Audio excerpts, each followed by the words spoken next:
आज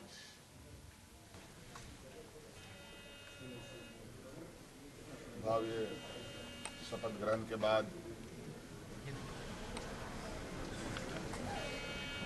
नई सरकार गठन के मार्ग प्रशस्त हुए हैं। उसके पश्चात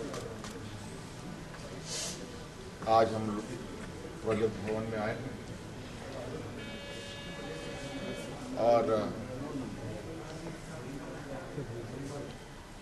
बहुत सारे बिंदुओं के साथ पदाधिकारियों को निर्देश भी दिया गया। उनमें से कुछ महत्वपूर्ण बिंदु हमारे सामने थी जिसका हम लोगों ने निष्पादन किया। आप सब लोगों ने देखा और आप सब लोगों को मालूम है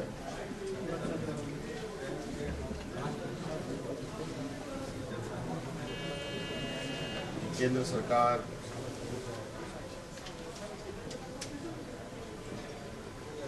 देश की रक्षा हेतु अग्निवीर जैसी कार्यक्रम को चला रही है।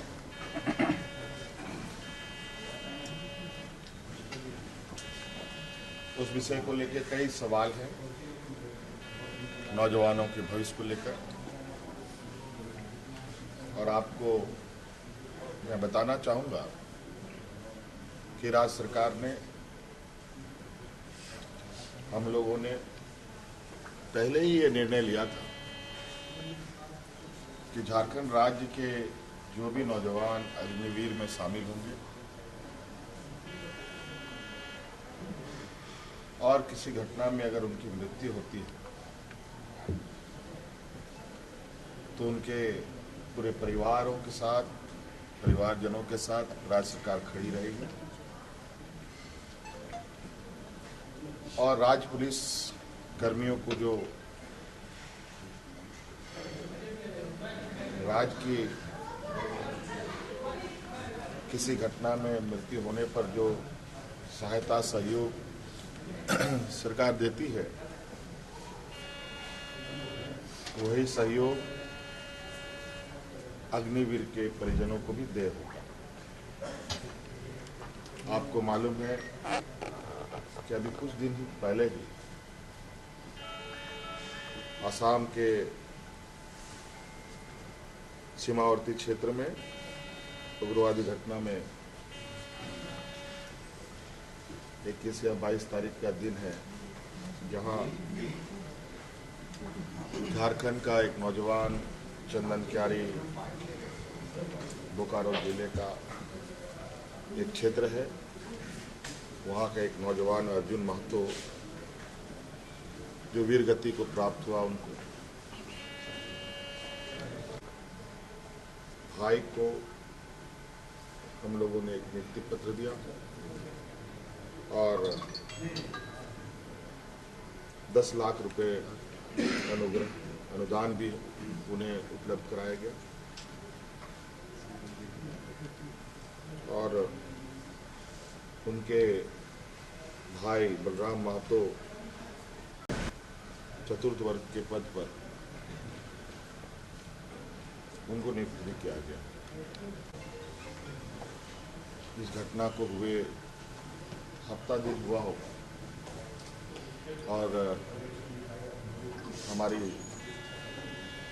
कोशिश थी कि अविलंब उनको ये सहायता उपलब्ध कराया जाए, क्योंकि आप सबको मालूम है कि राज्य में आचार संहिता लागू था, सरकार गठन की प्रक्रिया चल रही थी और सरकार गठन होने के पहला कदम हम लोगों ने उस पीड़ित परिवार के साथ खड़ा होने का अपना संकल्प पूरा किया। सभी विधायकों को 81 विधानसभा में जो चुने गए सदस्यों को शपथ ग्रहण हेतु प्रोटेम स्पीकर के रूप में प्रोफेसर स्टीफन मरांडी जी को चुना गया और ये भी निर्णय लिया गया कि आगामी 9 से 12 तारीख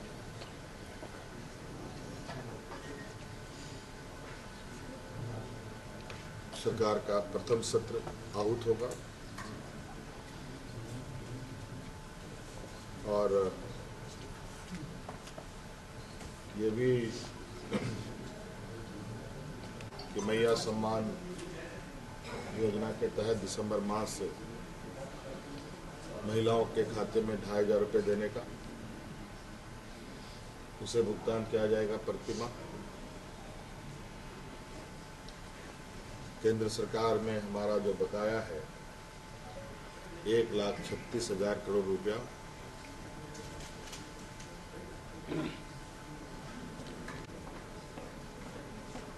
उसकी वसूली के लिए कानूनी कार्रवाई प्रारंभ की जाएगी।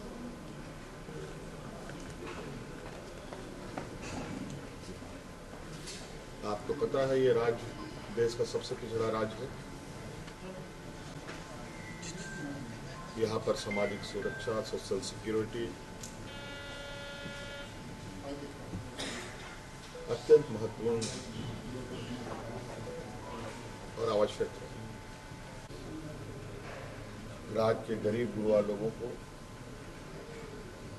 उनकी आर्थिक स्वावलंबी कैसे बने और इसको लेकर सरकार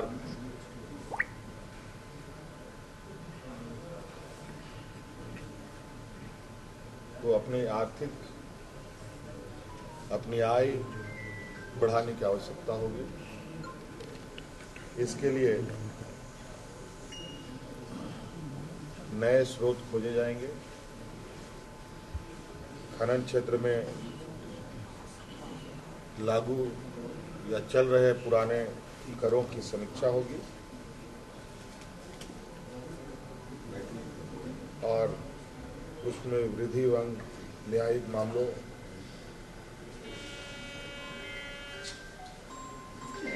जो लंबित है उन सबको त्वरित गति से खत्म किया जाएगा।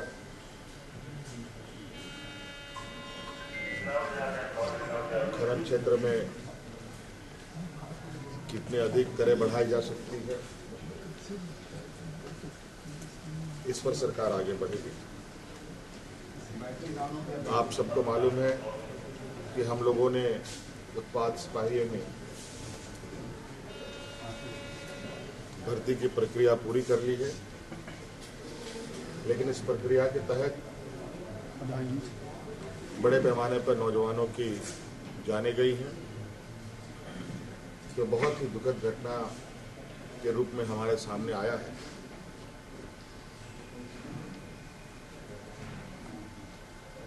क्योंकि भविष्य में भी बड़े पैमाने पर पुलिस की बहाली होनी है, इसलिए अविलंब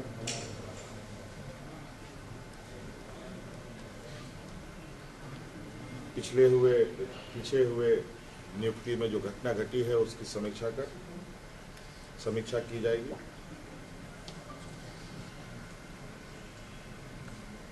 राज्य में सभी पदों पर नियुक्ति के लिए जेपीएससी और जेएसएससी तथा अन्य प्राधिकार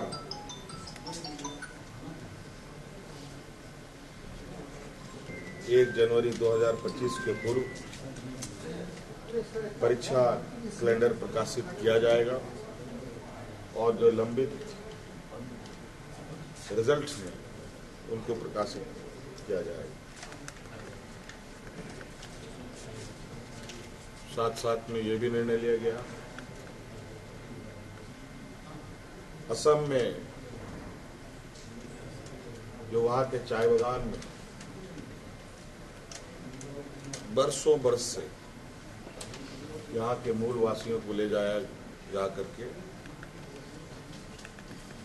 जो वहाँ बसे हैं, जो विशेषकर जनजातीय समूह जो झारखंड मूल के हैं,